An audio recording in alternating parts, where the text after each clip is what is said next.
দল হিসাবে 15.5 বছর আমাদের সাথে যে বৈরিতা করা হয়েছে, আমাদের নিবন্ধন কেড়ে নেওয়া হয়েছে, অফিসগুলোতে তালা ঝুলানো হয়েছে, আমাদেরকে স্বস্তির সাথে চলতে দেওয়া হয়নি, দফায় দফায় আমাদেরকে নির্যাতন করা হয়েছে বিভিন্নভাবে, শেষ পর্যন্ত আমাদেরকে শেষ মুহূর্তে দিশাহারা সরকার নিষিদ্ধ ঘোষণা করে তারপরে তাদের কলিজা ঠান্ডা করেছে।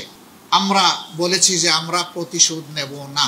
প্রতিশোধ না নেওয়ার মানে হচ্ছে আমরা আইন হাতে তুলে নেব না, কিন্তু সুনির্দিষ্ট অপরাধ যিনি করেছেন তার বিরুদ্ধে মামলাও হবে এবং তাকে সে মামলায় শাস্তিও পেতে হবে।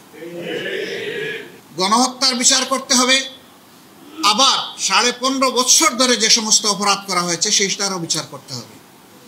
তখন সরকারের প্রধান নির্বাহী থেকে শুরু করে সকলেই তারা বলতেন, এবং এটি আইনের কথা, যে আইন সকলের জন্য সমান, কেউ আইনকে ফাঁকি দিতে পারবেন না। আমরা সেই সমান আইনের প্রয়োগটা এখন দেখতে চাই। তবে এটা ঠিক, এই আইনের আশ্রয় নেওয়ার নামে একজন নিরপরাধ মানুষও যাতে হ্যারাসমেন্টের শিকার না হয় সেটাও আমাদেরকে খেয়াল রাখতে হবে।